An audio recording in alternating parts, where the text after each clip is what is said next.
तो दोस्तों चलिए आज हम लोग इम्यून सिस्टम के बारे में समझने की कोशिश करेंगे कि ये इम्यून सिस्टम क्या होता है, क्योंकि प्रॉब्लम ये है कि चाहे व्हाट्सएप हो, फेसबुक हो, इंस्टाग्राम हो, जब भी कोई बीमारी फैलती है तो बहुत सारे ऐसे मैसेजेस आना शुरू हो जाते हैं कि लौकी का जूस जूस पी लो तो इम्यून सिस्टम अच्छा हो जाएगा, अश्वगंधा खा लो तो इम्यून सिस्टम अच्छा हो जाएगा, च्यवनप्राश खा लो तो इम्यून सिस्टम हो जाएगा। तो अब उस समय दिमाग में ये आता है कि ससुरा ये इम्यून सिस्टम होती क्या चीज़ है। तो आज इसी को बहुत आसान भाषा में हम समझने की कोशिश करेंगे। तो हम देखेंगे कि जैसे हमारे बॉडी में बहुत सारे सिस्टम्स होते हैं। आगे हम इसमें देखेंगे इस स्लाइड में कि एक ये सर्कुलेटरी सिस्टम है जहाँ पे हार्ट से ब्लड आगे हमारे पूरे से बॉडी में जाता है और गंदा खून जो है वापस वेंस के थ्रू हमारे हार्ट में वापस आ जाता है। तो ये सर्कुलेटरी सिस्टम है जिसमें ब्लड का फ्लो होता है। वैसे ही हमारे शरीर में डाइजेस्टिव सिस्टम भी होता है जिससे खाना और पचाने का काम सब होता है। और फिर नर्वस सिस्टम हमारे बॉडी में होता है जिससे जो कि ब्रेन से चलता है और बहुत पतली पतली नर्व्स हमारे पूरे शरीर में फैली होती हैं जिससे हमें फील होता है ठंडा गर्म या चोट का, इस तरीके की फीलिंग्स को हम ले सकते हैं। सेम उसी तरीके से इम्यून सिस्टम भी हमारे शरीर में होता है और इम्यून सिस्टम हमें रोगों से लड़ने की क्षमता देता है। कोई भी बाहर से वायरस या बैक्टीरिया आ रहा है तो उससे जो भी रोग हमारे शरीर में आते हैं या आने वाले हैं उससे लड़ने की क्षमता देता है। तो इम्यून सिस्टम में बहुत सारे ऑर्गन्स होते हैं, सेल्स और टिश्यूज़ होते हैं जो कि मिल करके हमें रोग से लड़ने की क्षमता देते हैं। और हम देखेंगे कि इम्यून सिस्टम का सबसे इम्पॉर्टेंट पार्ट जो होता है ये लिम्फेटिक सिस्टम होता है। ठीक है, अब इस लिम्फेटिक सिस्टम में हम देखेंगे कि एक बोन मैरो होता है जो कि हड्डियों के अंदर स्पंज के तरीके की चीज़ होती है, जो कि बहुत इम्पॉर्टेंट पार्ट है इम्यून सिस्टम का। उसके बाद एक स्प्लीन होता है। स्प्लीन के बारे में बहुत सुन रखा हम लोगों ने कि स्प्लीन में बहुत सारे लोगों की पथरी आ जाती है तो स्प्लीन को काट के निकाल दिया जाता है। ठीक है, फिर थाइमस होता है। ये देखिए थाइमस है यहाँ पे, ये थाइमस है। फिर चूँकि जो लिम्फेटिक सिस्टम होता है एक पतली पतली नलियों का पूरे शरीर में जाल होता है जिसमें लिम्फ फ्लो करता है। लिम्फ का मतलब होता है, लिम्फ का एक्चुअल जो मतलब होता है वो लिक्विड होता है। ठीक है, कलरलेस लिक्विड होता है। तो इसमें एक कलरलेस लिक्विड फ्लो करता है या वाइट लिक्विड फ्लो करता है। ठीक है, उसे हम लिम्फ कहते हैं। तो ये जो पतली पतली नलियाँ होती हैं वो किसी एक बड़े नली से छोटी छोटी नलियों में जब बढ़ती हैं तो नोड्स का फॉर्मेशन करती हैं। ठीक है, ब्रांचेस जहाँ से बनती हैं वहाँ पे नोड्स का फॉर्मेशन होता है। तो लिम्फ नोड भी बहुत इंपॉर्टेंट पार्ट होता है लिम्फेटिक सिस्टम का। फिर टॉन्सिल होता है जो कि हमारे गले में होता है। फिर म्यूकस मेम्ब्रेन्स होती हैं। ठीक है, तो इसको आगे समझने से पहले हम समझ लें कि ये लिम्फ सिस्टम, लिम्फेटिक सिस्टम आखिर होती क्या चीज़ है। तो हम देखेंगे कि हमारे हार्ट से ब्लड आर्टीरियल सिस्टम के थ्रू या आर्टरीज के थ्रू साफ खून पूरे शरीर में फैलता है, पूरे शरीर में जाता है और अलग अलग जगह पे जो भी काम करने होते करता और वहाँ की गंदगी समेटता हुआ अपने में ये खून जब गंदा हो जाता है तो वेंस के सहारे वापस हार्ट में आ जाता है जहाँ पे इस खून की फिर सफाई होता है और फिर ये वापस जाने लगता है। ठीक है, तो हम देखेंगे कि ये जो ब्लड है, ब्लड में बहुत सारे पार्टिकल्स होते हैं जिनका अलग अलग काम होता है। जैसे कि ब्लड में एक आरबीसी होती हैं, रेड ब्लड कॉर्पस्कल्स या रेड ब्लड सेल्स होती हैं। फिर ब्लड में डब्ल्यूबीसी होता है, डब्ल्यूबीसी होता है। ठीक है, वाइट ब्लड सेल्स होती हैं और भी बहुत सारे पार्टिकल्स होते हैं जो कि ब्लड में फ्लो करते हैं। ठीक है, तो ये जो पार्टिकल्स हैं, बहुत सारे पार्टिकल्स होते हैं जो कि ब्लड में होते हैं। वो एक लिक्विड बेस जिसको कि हम प्लाज्मा कहते हैं, एक लिक्विड बेस जिसको कि प्लाज्मा कहते हैं, उसमें ये जो पार्टिकल्स हैं एक कोलॉइड सोल्यूशन बनाते हैं या कह लें कि एक सोल्यूशन बनाते हैं प्लाज्मा में। ठीक है, और ये जो प्लाज्मा है ये इस ब्लड को या सर्कुलेटरी सिस्टम को, जो प्लाज्मा है वो लिम्फेटिक सिस्टम के थ्रू मिलता है। ये लिम्फेटिक सिस्टम है। तो लिम्फेटिक सिस्टम हम यहाँ देख रहे हैं कि ये सर्कुलेटरी सिस्टम जिस सिस्टम में ब्लड फ्लो करता है उस सिस्टम से ये लिम्फेटिक सिस्टम जुड़ा होता है, ठीक है। और लिम्फेटिक सिस्टम का जो यहाँ पे हम देखेंगे कि ये जो इम्पॉर्टेंट काम लिम्फेटिक सिस्टम का होता है कि हमारे शरीर में जितने भी टिश्यूज़ होते हैं, ठीक है, उन टिश्यूज़ में लिम्फेटिक सिस्टम के जो पाइप नलियाँ हैं, पतली पतली नलियाँ हैं, पाइप्स हैं, वो फैले होते हैं, ठीक है। और ये इन टिश्यूज़ में जो एक्सेस फ्लूइड होता है, ठीक है, एक्सेस फ्लूइड होगा या लिक्विड जिसे कहेंगे होगा, या फिर एक्सेस पार्टिकुलेट मैटर, बहुत सारे पार्टिकुलेट मैटर हैं जो ब्लड के थ्रू टिश्यूज़ में पहुंचाए जाते हैं अलग अलग काम के लिए। वो एक्सेस जो होंगे या ज़्यादा जो होगा वहाँ पे, वो लिम्फेटिक सिस्टम अपने में सक कर लेता है, अपने में ले लेता है। और ये जो पार्टिकल्स हैं और लिक्विड, एक्सेस लिक्विड है, ये यहाँ से लिम्फ के सहारे होता हुआ ब्लड में जाके मिल जाता है। तो ये जो लिम्फ है एक्चुअली में प्लाज्मा बेस की तरह काम करता है, और उसमें बहुत सारे पार्टिकल्स होते हैं, जिसमें कि आरबीसी भी होता है जो कि रेड कलर का होता है हीमोग्लोबिन के कारण, जिसके कारण कि इसका खून का कलर रेड होता है। ओके, तो अब आगे हम देखेंगे कि लिम्फेटिक सिस्टम के जो मेजर ऑर्गन्स हैं वो क्या होते हैं और इनमें क्या क्या काम हो सकता है। तो हम देखेंगे लिम्फेटिक सिस्टम का सबसे मेजर जो ऑर्गन है वो बोन मैरो है, जो कि हड्डियों के अंदर पाया जाता है, ठीक है। बोन मैरो हमारे लिए इसलिए इम्पोर्टेंट है क्योंकि इसमें वाइट ब्लड सेल्स बनते हैं। और वाइट ब्लड सेल्स वैसे तो कई तरीके के होते हैं, लेकिन बोन मैरो में बी सेल्स बनते हैं जो कि वाइट ब्लड सेल्स होते हैं, ठीक है, जो कि बीमारियों से लड़ने के लिए जिस चीज़ की भी ज़रूरत है वो आगे हम देखेंगे बनाते हैं, ठीक है। फिर उसके बाद लिम्फेटिक सिस्टम में हमारे स्प्लीन होता है, लिम्फेटिक सिस्टम में स्प्लीन होता है, ठीक है। ये देखिए यहाँ पे ये स्प्लीन है, ठीक है। ये लिम्फेटिक जितना भी लिम्फेटिक सिस्टम की पाइपलाइंस हैं जो पूरे शरीर में ये फैली हुई हैं, ये सब ऑर्गन्स आपस में जुड़े होते हैं इन पाइप्स के थ्रू, ठीक है। तो लिम्फेटिक सिस्टम स्प्लीन होता है लिम्फेटिक सिस्टम में, जो बहुत बड़ा ऑर्गन होता है, और इसमें जो वाइट ब्लड सेल्स बनते हैं, ठीक है, वाइट ब्लड सेल्स जो बनते हैं जो कि बोन मैरो में बनते हैं और आगे हम देखेंगे थाइमस में भी बनते हैं, वो इसमें इकट्ठा होते हैं। और ये जो वाइट ब्लड सेल्स हैं वो लिम्फ नोड्स में भी इकट्ठा होते हैं। नोड्स हमने बताया था, जब एक पाइप लिम्फेटिक सिस्टम का एक पतली पाइप जो है कई ब्रांचेस में डिवाइड होती है, तो उस जगह पे एक जंक्शन बनता है या नोड बनता है जहाँ पे वाइट ब्लड सेल्स स्टोर होते हैं, जिनमें की बीमारियों से लड़ने की क्षमता होती है, ठीक है। फिर जो अगला इम्पॉर्टेंट पार्ट है लिम्फेटिक सिस्टम का वो होता है थाइमस। थाइमस हमने देखा था कि पिछले फिगर में कि ये हार्ट के ऊपर, हार्ट के पास में होता है थाइमस, ये यहाँ पे थाइमस है, ठीक है। तो ये थाइमस का जो इम्पोर्टेंट काम है, जैसे कि बोन मैरो बी सेल्स बनाता है, वैसे ही थाइमस भी टी सेल्स बनाता है, जो हमें हमारे बॉडी को रोगों से लड़ने में मदद करते हैं, ठीक है। चलिए आगे चलते हैं और हम देखेंगे कि ये जो वाइट ब्लड सेल्स होते हैं, ओवरऑल वाइट ब्लड सेल्स होते हैं, वो होते क्या हैं, ठीक है। तो वाइट ब्लड सेल्स को हम वाइट ब्लड कॉर्पसल्स भी कहते हैं, या फिर जो और ज़्यादा टेक्निकल नाम है वो है इसका ल्यूकोसाइट्स, ठीक है। ये जो ल्यूकोसाइट्स हैं वो बोन मैरो में बनते हैं। ये जो ल्यूकोसाइट्स हैं जिसको हम वाइट ब्लड सेल्स भी कहते हैं, बोन मैरो में बनते हैं और फिर थाइमस में बनते हैं, ठीक है।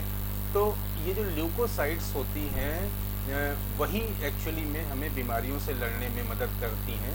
और ल्यूकोसाइट्स जो होती हैं दो तरीके की होती हैं, एक ए ग्रेन्युलर होती है और एक ग्रेन्युलर होती है, ठीक है। ए ग्रेन्युलर, अच्छा, ये जो जितने भी वाइट ब्लड सेल्स हैं सब में अपना अपना न्यूक्लियस होता है, जैसे हर सेल का अपना न्यूक्लियस होता है, वैसे ही सारे वाइट ब्लड सेल्स का अपना अपना न्यूक्लियस होता है। तो जो ए ग्रेन्युलर होता है उसमें एक सिंगल बड़ा न्यूक्लियस होता है, ये हम देख रहे हैं, इनको हम लिम्फोसाइट्स कहते हैं। ये करीब 20 से 25% होता है और यही बहुत ज़्यादा इम्पॉर्टेंट होता है, जो कि हमें बीमारियों से लड़ने की क्षमता देता है। फिर उसके बाद इसमें मोनोसाइट्स होते हैं, और मोनोसाइट्स पार्टिकल्स होते हैं लिम्फ में, लिम्फेटिक सिस्टम में, या लिम्फ जो कि हमारे लिम्फेटिक सिस्टम के थ्रू बहता है और बाद में ब्लड में जाके मिल जाता है। फिर ग्रेनुलर वाले जो पार्ट होते हैं वो होते हैं बेसोफिल और न्यूट्रोफिल और इओसिनोफिल। ठीक है, तो ये जो ग्रेनुलर है उसमें कई छोटे छोटे इस वाइट ब्लड सेल्स के बीच में कई छोटे छोटे न्यूक्लियस होते हैं इसमें बीच अंदर की ओर। ठीक है, तो इसमें जो सबसे ज़्यादा इम्पोर्टेंट हम होता है हमारे लिए वो होता है लिम्फोसाइट्स। ठीक है, लिम्फोसाइट्स सबसे ज़्यादा इम्पोर्टेंट होता है। तो यहाँ पे हम देखेंगे कि जो वाइट ब्लड सेल्स हैं वो जिनको हम ल्यूकोसाइट भी कहते हैं, तो उनमें उनका जो कलर होता है वो वाइट होता है, क्योंकि उनमें हीमोग्लोबिन नहीं होता है। हीमोग्लोबिन के कारण ही ब्लड का कलर रेड आता है। ठीक है, और ल्यूकोसाइट से वाइट ब्लड सेल्स में अपना न्यूक्लियस होता है और ये मूव कर सकते हैं। ठीक है, और ये जो ल्यूकोसाइट्स होते हैं जिनमें कि मेजर जो है लिम्फोसाइट है, अभी हम लोगों ने देखा है, वो हमारे बॉडी को बाहर से आने वाले वायरस, बैक्टीरिया और जो अंदर बॉडी में जो सेल हमारी ख़राब होती रहती हैं या फिर कैंसरस सेल होती हैं, उनसे उनको डिस्ट्रॉय करने में हमारी मदद करता है। ठीक है, आगे चलते हैं। तो अब देखिए हमारा इम्यून सिस्टम कैसे काम करता है, इस फिगर में दिख रहा है। ये देखिए बाहर से एक वायरस या फिर बैक्टीरिया, जिसको कि हम पैथोजन भी कहते हैं, वो हमारे बॉडी में आ चुका है और किसी सेल में पहुंच गया है ये पैथोजन। तो अब क्या होता है कि देखिए ये जो है ये आरबीसी हैं, रेड ब्लड सेल्स हैं या रेड ब्लड कार्पोसेल्स हैं, इनका वो काम नहीं होता है। जो बीमारी से लड़ने का या वायरस से या पैथोजन से लड़ने का काम होता है वो ल्यूकोसाइट्स या फिर हम कह लें लिम्फोसाइट्स का काम होता है। अभी हम लोगों ने देखा था कि जो लिम्फोसाइट होती है वो ल्यूकोसाइट का एक टाइप होता है। ठीक है, तो अब ये जो लिम्फोसाइट्स हैं वो इधर उधर से आ करके, चारों तरफ से आ करके और इस बैक्टीरिया को या वायरस को घेर लेते हैं, और घेरने के बाद उसको चारों तरफ से घेर के और अपने अंदर खा जाते हैं उसे, और उसमें उनको ख़त्म कर देते हैं। ठीक है, तो ये और इस काम में जो मदद करते हैं लिम्फोसाइट्स करती हैं, और लिम्फोसाइट्स में भी स्पेसिफिकली बी सेल्स होती हैं। तो बी सेल्स जो है इस जो बाहर से बैक्टीरिया ये जो या फिर कह लें पैथोजन है, ये जैसे वायरस भी हो सकता है, ठीक है, उससे लड़ने के लिए जो भी चीज़ एंटीबॉडीज़ की ज़रूरत है, अभी हम देखेंगे एंटीबॉडीज़ क्या होती है, एंटीबॉडी की ज़रूरत होती है उसको बनाती है।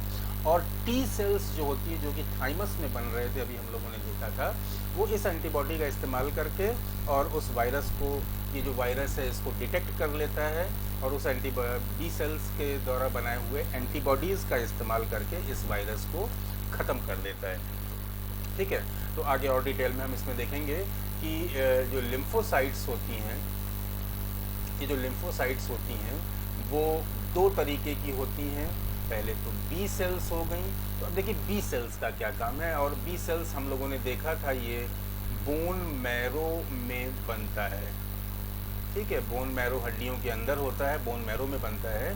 तो बी सेल का सबसे पहला काम ये होता है कि जो बाहर से बैक्टीरिया या फिर वायरस हमारे शरीर में आ रहा है, उसको ये रिकॉग्नाइज करता है सबसे पहले बी सेल।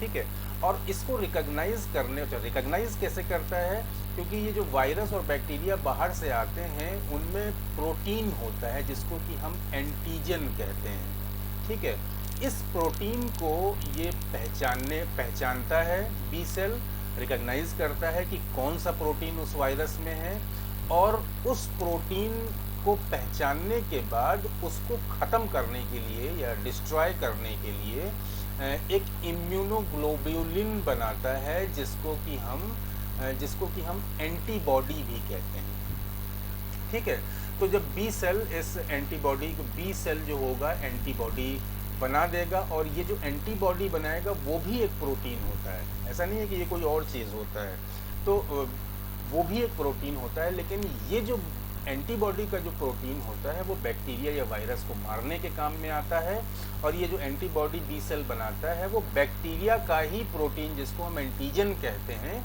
उसका इस्तेमाल करके और उसको पहचान के और उसको कैसे मारा जाए उसको पहचान, उसको रिकॉग्नाइज करके ही ये एंटीबॉडी बी सेल हमारा बनाता है। ठीक है, तो अब आगे और देखते हैं लिम्फोसाइट का अगला पार्ट क्या, अगला जो इम्पोर्टेंट लिम्फोसाइट होता है वो होता है टी सेल। ठीक है, ये भी एक तरीके का वाइट ब्लड सेल है, टी सेल भी एक तरीके का वाइट ब्लड सेल है, हमने देखा था कि ये थाइमस में बनता है। ठीक है, तो अब टी सेल का जो काम क्या होता है कि टी सेल सबसे पहले क्या होता है कि जो वायरस होता है, वायरस जाकर किसी न किसी सेल को हमारे इन्फेक्ट कर देता है। जैसे कि ये कोरोना वायरस है, तो ये कोरोना वायरस जाकर के फेफड़े में, मतलब लंग्स में, हमारे लंग्स के सेल्स को इन्फेक्ट कर देता है।